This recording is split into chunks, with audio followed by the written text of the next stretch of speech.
E aí, nono ano, tudo bem com vocês? Eu sou a professora Leisa, vim aqui para gravar mais uma aula de ciências e olha só sobre o que nós vamos falar hoje, hein, pessoal? Olha só que coisa mais lindica aqui, né, que eu preparei com vocês.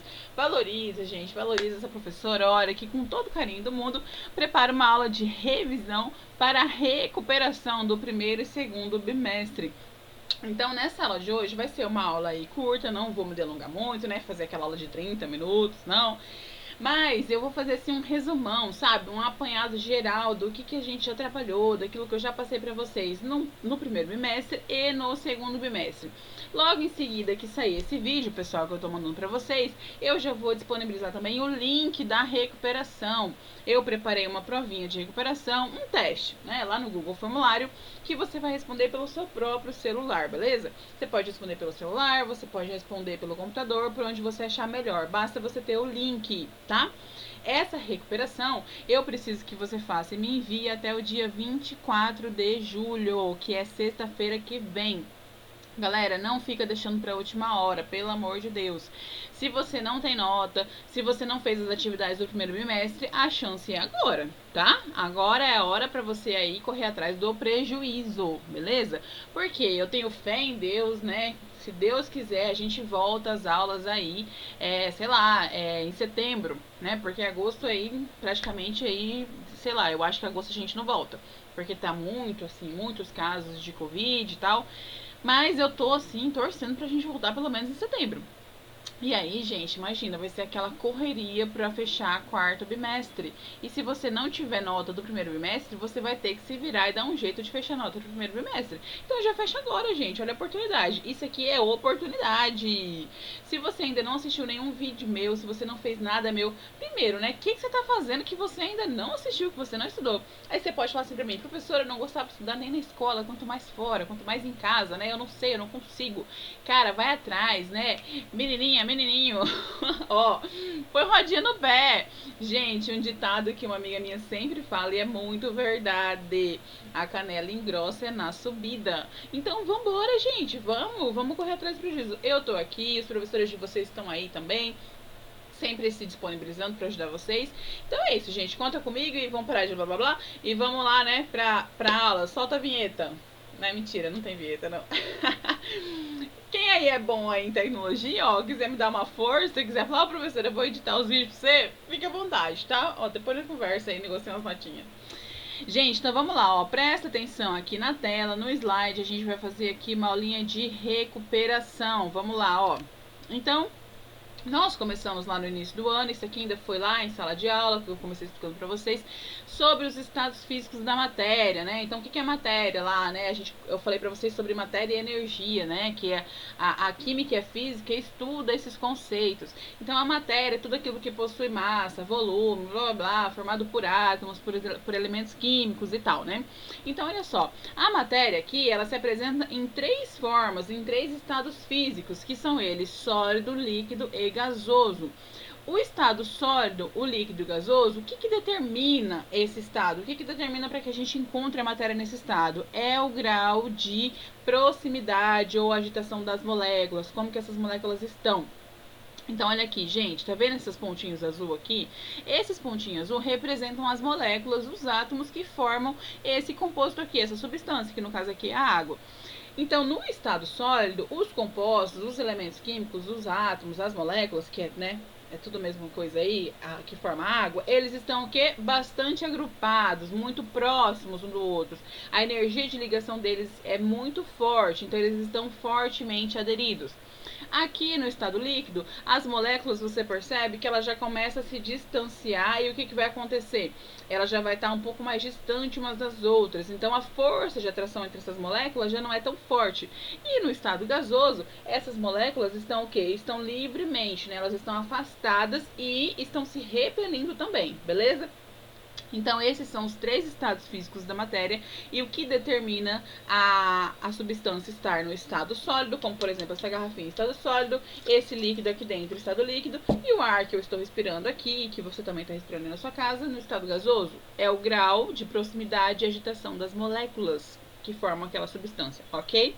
Bom, Não é porque um material está no estado sólido, líquido ou gasoso que ele não possa mudar o seu estado, o seu estado o seu estado físico, né? Que ele não possa transformar o seu estado físico. Sim, a matéria pode sofrer transformação, a matéria pode sofrer mudanças. E que mudanças são essas, né? Ela pode passar de sólido para líquido, de líquido para gasoso, de gasoso para líquido, de líquido para sólido. Tá? E ele também pode passar diretamente de gasoso aqui, ó, para sólido e diretamente de sólido para gasoso, sem precisar do meio termo aí do líquido. O que determina essa mudança? Dois fatores, gente. Só tem um escrito aqui, tá? Mas são dois fatores. Que é o mais falado, que é o mais conhecido, é a temperatura. Então, à medida, se eu colocar isso aqui, ó, numa alta temperatura, eu consigo derreter esse material aqui, beleza? Né? O plástico, esse material aqui que parece, sei lá, um aço, alguma coisa desse tipo, né? Um metalzinho. Eu consigo derreter esse material, fazer ele passar por um estado líquido, ok? E você vai perceber também saindo fumaça daqui e tal, né? Ou seja, né? Estado gasoso. Então a temperatura, ela é, digamos assim, o principal fator, vamos colocar, o mais falado, mas também tem um outro fator muito importante, que é o que? Pressão, beleza? Então a pressão atmosférica, a pressão sobre os materiais também faz com que altere aí esse estado físico da matéria, que ele mude, ok? Não vou ficar aqui falando pra você o nome dessas mudanças, fusão, vaporização, blá blá blá, isso aí você já sabe. Também você pode dar um print e copiar isso aí no seu caderno, beleza? Então vamos continuar. Então, gente, seguindo, né, o conteúdo, depois eu entrei, falei com vocês sobre os átomos, sobre as substâncias químicas. Então, os átomos, as moléculas, né, elas formam tudo que existe na natureza, tudo que é matéria é formado por átomo. Ah, professor, o que não é formado por átomo? É o que? É energia, tá? A luz é energia. O som é uma energia, por aí vai. Então, tudo que é a energia solar, né, a energia térmica e energia química, blá blá blá, blá, blá, blá. Tudo que é energia não é formado por átomo. O que sobra é matéria, é formado por átomo, elemento químico. Então, quem são os átomos, né? Então, olha só, aqui eu tenho um exemplinho, né? Então, os átomos, vamos pegar aqui eu tenho átomos de hidrogênio, aqui eu tenho átomos de oxigênio. Os átomos, eles formam tudo que existe no universo e no nosso planeta, mas a gente não tem assim milhões de átomos diferentes. A gente tem alguns tipos, cento e poucos, centenas de átomos que são diferentes entre si, e eles se unem para formar o que, gente? Moléculas. Eles se unem para formar substâncias. Dá uma olhadinha aqui, ó. Então, átomos de hidrogênio aqui se ligando com oxigênio para formar quem? Para formar água, certo? Então, água você já sabe que é formada por H2O, hidrogênio e oxigênio. Mas eu tenho átomos que se ligam, por exemplo, o mesmo oxigênio, ele pode se ligar com o carbono e formar gás carbônico, né? Ou monóxido de carbono. Eu tenho dois átomos de oxigênio se ligando para formar gás oxigênio. Se vier mais um átomo de oxigênio aqui na parada, aí forma o gás ozônio. Então vocês percebem que apenas um tipo de elemento químico, né, de composto químico lá do átomo, ele pode formar diversos tipos de substâncias, porque os átomos eles têm uma propriedade muito importante, que é o que? Fazer ligações, fazer desarranjos, se ligar com outras moléculas, se ligar com outros átomos e por aí vai. Então as ligações químicas é que determinam quais serão as substâncias formadas a partir dessas ligações, ok? Então o que é átomo? Átomo é tudo aquilo que forma a matéria, né? Todo material, todo corpo material, seja ele um ser vivo ou seja um ser inanimado, qualquer corpo material ele é formado por átomos. E os átomos se unem para formar as substâncias, as moléculas. Olha só que interessante a frase de Lavoisier. Essa frase a gente trabalhou quando a gente falou sobre que na natureza nada se perde, nada se cria, tudo se transforma. Quando a gente trabalhou sobre a lei de Lavoisier, lembra, né? Trabalhei isso com vocês, mas isso não vai entrar na recuperação. Também não vai entrar na prova de recuperação. Beleza? Então vamos lá, continuando o nosso conteúdo. Depois a gente falou um pouquinho sobre tabela periódica.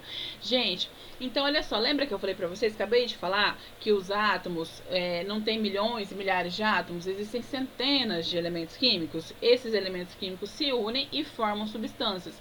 Esses elementos químicos, eles foram sendo descobertos à medida aí que a ciência foi se aprimorando, né? Que foi aí a ciência sendo enxergada como algo alvo de estudos.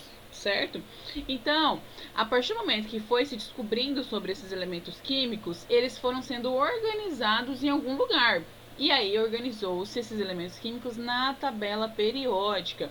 Então, a tabela periódica, inclusive, ela se chama tabela periódica dos elementos químicos, onde estão distribuídos todos os elementos químicos que se conhece até hoje, tá? Beleza? E aqui, nessa tabela periódica, organizou-se, por exemplo, qual é o número de é, substância, não é substância, agora não estou me lembrando o nome, mas qual que é o número, por exemplo, de prótons, de elétrons, lembrei, qual que é o número de partículas subatômicas que esses átomos possuem, também foi descoberto. Então, eles foram organizados, à medida que vai crescendo esse número de partículas subatômicas, eles foram organizados aqui nessa tabela periódica, de acordo também com as características que eles têm entre eles, né? Então, a gente tem a família dos não metais, a família dos metais, a gente tem aqui né, os metais, aqui elementos de transição, aqui a gente tem os não metais, aqui a gente tem os gases nobres, né? E por aí vai. Então, a tabela periódica é bastante importante para ser consultada, ela não precisa ser decorada. Antigamente, na época que eu estudava, a gente tinha que decorar. Hoje não, hoje você precisa consultar e você precisa saber para que ela serve, né? O que tem aí na tabela periódica, isso que é importante, tá? Então, vamos seguir aqui, né? Eu tô falando meio rápido porque eu não quero que essa aula aqui seja muito demorada, tá? Mas se você de repente ficar com dúvida, quiser assim, professora, eu não entendi e tal, você pode falar de novo, me manda um WhatsApp que eu te mando um áudio, de repente eu faço uma chamada de vídeo com você para te explicar melhor, tá? Então vamos seguir. Depois, pessoal, eu entrei num assunto, isso aqui já começa começo do segundo bimestre. Eu comecei falando para vocês sobre genética e hereditariedade, né? Então eu abordei alguns assuntos, como por exemplo, o que é genética, né? Da onde que surgiu, como que foi a história da genética, foi muito importante para o desenvolvimento social, econômico do mundo inteiro, né? A engenharia genética, o melhoramento dos alimentos, tudo isso está muito ligado com a genética, gente. Então a genética é uma área da biologia que estuda os genes, que estuda a formação lá do DNA, né? Como que as informações elas são passadas de célula para célula, de organismo para organismo, beleza? Então eu falei para vocês sobre o gene, né? Que o gene é aquele código que tem lá no DNA. O DNA ele carrega toda a informação genética de um ser vivo, se aquele ser vivo ele vai ser unicelular, pluricelular, com diversas células, como que aquele ser vivo vai se comportar, qual que é o tempo estimado de vida, todas as informações que um ser vivo precisa está onde? Está no seu código genético. Código genético. O código genético é o código da vida. Então eu falei sobre gene, né? Aquele código lá que transmite as informações hereditárias, informações de características. Falei sobre genes alelos, né? Que está lá nos cromossomos, que são genes lá pareados, né, que carregam a mesma informação de característica. Falei sobre gene recessivo e dominante, né? Por que o olho verde ele é raro de ser encontrado? Porque ele é um gene recessivo, ele precisa se combinar com outro gene recessivo, né? Ter essa coincidência para ele aparecer aí, né, no fenótipo da pessoa, na característica visual aí da pessoa. Aqui, né? Fenótipo. O que é fenótipo? Genótipo é o meu código genético, é aquilo que está lá nos meus genes. Tem gene que às vezes ainda nem se expressou em mim, mas que ainda vai se expressar. Por exemplo, vou dar me lembrei agora de um exemplo para vocês. A minha mãe, na minha família, todo mundo usa óculos, todo mundo tem problema de visão. Pai, mãe, irmãos, primos, tios, todo mundo. E minha irmã, desde muito nova, sempre teve problema de visão, sempre precisou usar óculos, ela sempre teve miopia. E eu não. Eu já usei antigamente assim mais para leitura, para descanso e tal, mas era um grau pequeno, nunca foi muito relevante. E a minha mãe tem astigmatismo, meu pai tem miopia e uns outros problemas aí. E aí agora, né, trabalhando bastante em casa, no computador, e lendo muito, fazendo muita leitura e tal, e usando muito esses recursos, eu comecei a sentir uma certa dificuldade, um cansaço na visão e tal, uma certa dificuldade para trabalhar usando o computador e ler e tal. E aí eu fiz uma consulta no oftalmologista e o oftalmologista fez o quê? Ele fez uma pergunta. Qual é o seu histórico familiar? Como que é a questão aí na sua família? Eu falei, doutor, todo mundo meio cego. Ele falou, né? Já acendeu uma luzinha. E aí, quando ele foi fazer o exame, ele falou pra mim: quem que tem astigmatismo lá na sua família? Eu falei: a minha mãe tem astigmatismo. Ele disse: ah, então você herdou isso da sua mãe, porque o astigmatismo é uma doença hereditária, é um distúrbio da visão. Né? O astigmatismo ele não deixa você ter foco. E aí eu descobri que meu olho direito ele não foca corretamente. Não é um grau muito alto, mas é algo que precisa usar óculos. Precisa usar uma lente corretiva. Por quê? Porque como o meu olho direito ele não dá muito foco, né, na imagem e tal, ele fica tentando alcançar o olho esquerdo. E isso cansa muito o olho direito e aí compromete toda a minha visão. E aí, por conta disso, né, nos próximos vídeos que vocês me verem, vocês já vão me ver de óculos. Por causa disso.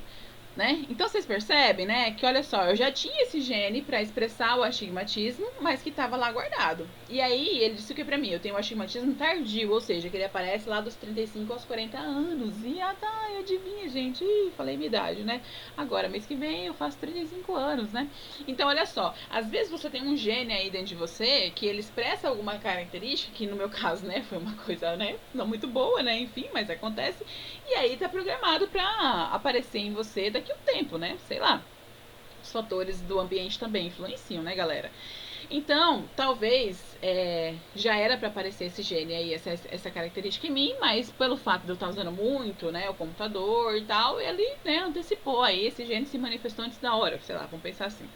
Então eu falei sobre células haploides, células diploides. As células haploides são aquelas células de gametas, né? Que elas têm metade do número de cromossomos. Por quê?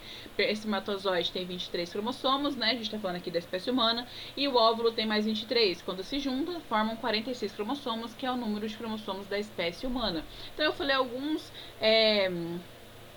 conceitos, né? Falei sobre heterozigoto, homozigoto, né? São aqueles que carregam as características e por aí vai. Então a gente falou bastante. Vocês fizeram, eu pedi aqui nessa tarefa, eu pedi para vocês fazerem o heredograma, né? Colocar lá a sua família e tal. Teve um pessoal aí que desenhou, ficou bem legal, né? Colocou os nomes aí, para você observar as características que você herdou. Pode ser característica física ou personalidade, a voz, o jeito de falar, para você ver como que você não é uma cópia, mas que você representa muito a sua família, e isso você representa, né? Então eu pedi para você fazer essa tarefa aí para você perceber isso.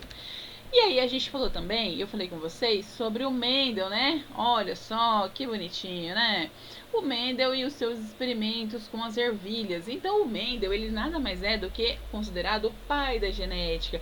Ele é um cara muito importante. Ele foi, né? Porque ele já morreu, já faz 1800, sei lá vai pedra.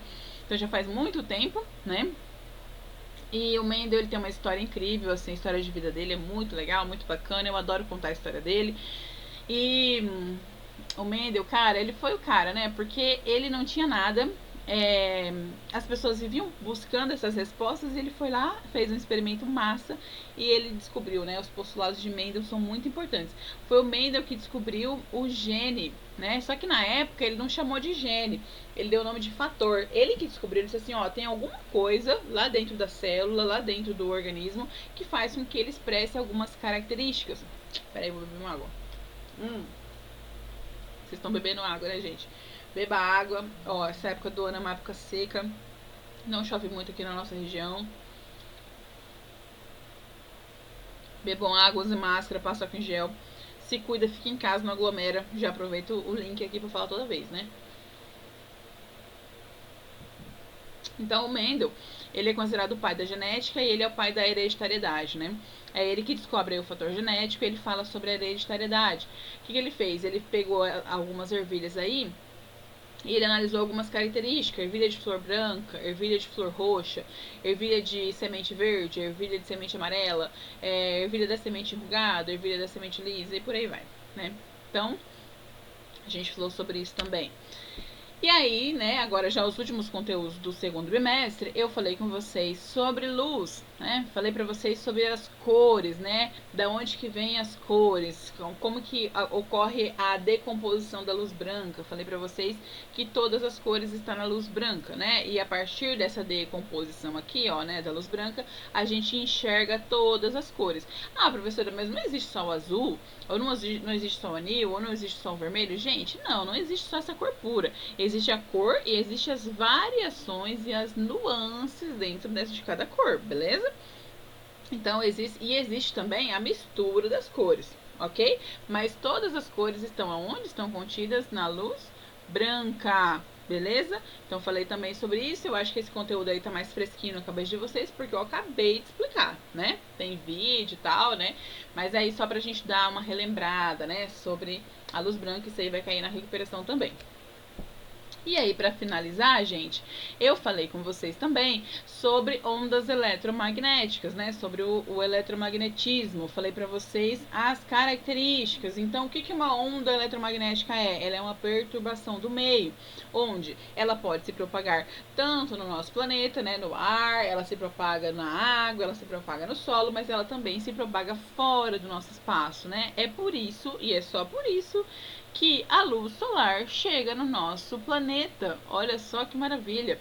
Porque a luz solar consegue atravessar o vácuo. E como que ela faz isso? Ela faz isso através aí das ondas eletromagnéticas, porque a luz é uma onda eletromagnética. Eletromagnética, né? Então, olha só, eu trouxe para vocês alguns exemplos do que é onda eletromagnética. Então, exemplos, a gente tem o rádio, a TV, o micro-ondas. Aqui nas ondas de rádio, a gente também tem o Wi-Fi, o Bluetooth, a gente tem sinal de celular, de telefonia. A gente tem o controle remoto, né, na onda infravermelha. A gente tem a luz visível, né, o espectro de luz visível, as cores. A gente tem a luz invisível, que é a luz ultravioleta. E aí a gente tem os elementos radioativos, né? O que determina um elemento ser radioativo ou não? O que determina a onda eletromagnética ser radioativa ou não? Determina a frequência, galera. Então, a onda, quanto maior o comprimento dela e menor a frequência, a onda de baixa frequência, ela não vai ter impacto na saúde dos seres vivos. Agora, à medida que ela começa a ser muito, né, frequente, né, assim, a frequência, a vibração dela é alta, o que isso vai acontecer? Ela pode agitar as moléculas do corpo de um ser vivo. E aí ela pode fazer o que? Danificar o seu DNA, danificar a sua célula. E isso pode gerar mutações dentro do seu organismo e causar seríssimos problemas, né? Como aconteceu lá em Chernobyl, aquele acidente radioativo que prejudicou centenas e sei lá quantos milhares de pessoas, né, que muitas morreram, né, logo que tiveram contato com os elementos radioativos, outras tiveram sequelas, consequências gravíssimas, câncer, as pessoas que nasciam, né, as crianças tal, nasciam com problemas, né, de mutação genética mesmo, né? Isso aí pode acontecer quando o elemento radioativo entra em contato com as células, né? Então, esses são os elementos radioativos. E aí, falei um pouquinho, expliquei agora aí na última aula, né? Inclusive, acabei de lançar a correção de tarefa desse conteúdo e tudo mais, beleza? Então eu queria falar pra vocês sobre isso, fazer essa recuperação aí rápida, breve, né? Espero que você tenha aproveitado e aí faça a recuperação, beleza? Então, ó, um beijo, fica com Deus, tô morrendo de saudade e amo vocês.